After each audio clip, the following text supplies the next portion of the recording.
Now, a small crowd, of course, has gathered outside the courthouse since the beginning of the Combs trial. And once the verdict came down today, that crowd grew even bigger, prompting the NYPD to put some safety measures in place. Yeah, with that part of our story, Eyewitness News reporter Anthony Carlo is live in Lower Manhattan and continues our coverage. Anthony. Sandra, Liz, music, fashion, alcohol.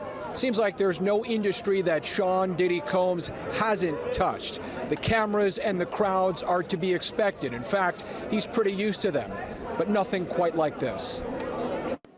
From the people packed behind barricades to the waving around of bottles of baby oil, the spectacle was certainly on brand for someone as big as Diddy. Diddy was somebody that we definitely looked up to and admired for his business acumen and all that kind of stuff, you know.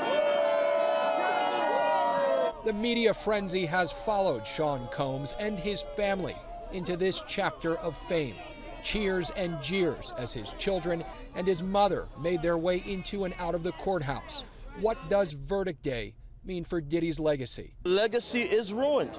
You know, and 10 years from now, any of my grandkids look back at Bad Boy, all they're going to hear about is these things here. I would have probably voted not guilty on everything, only because I feel that the government overcharged and overreached. It doesn't change my view on Diddy because I know that he's not a good man. He's not a good man. The reaction just as mixed as the verdict itself.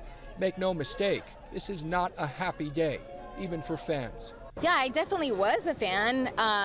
You know, what he's done in the music industry. I mean, there's so many positive things that he's brought, right? But Monica says this case and this trial and this publicity has revealed the dark side of an icon. I'm seeing kind of the response of like baby oil everywhere and like people kind of making light of the situation. It actually scares me to think that people can think that they can get away with more pain for, you know, women, children, you know, just things that shouldn't be happening.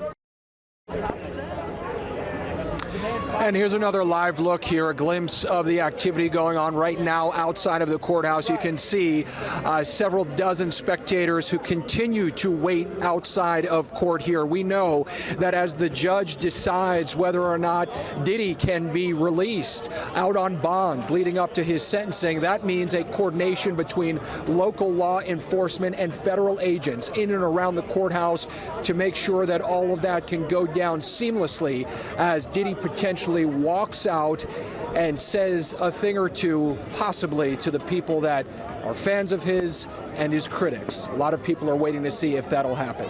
We're live for now outside of federal court, Manhattan. Anthony Carlo, Channel 7 Eyewitness News.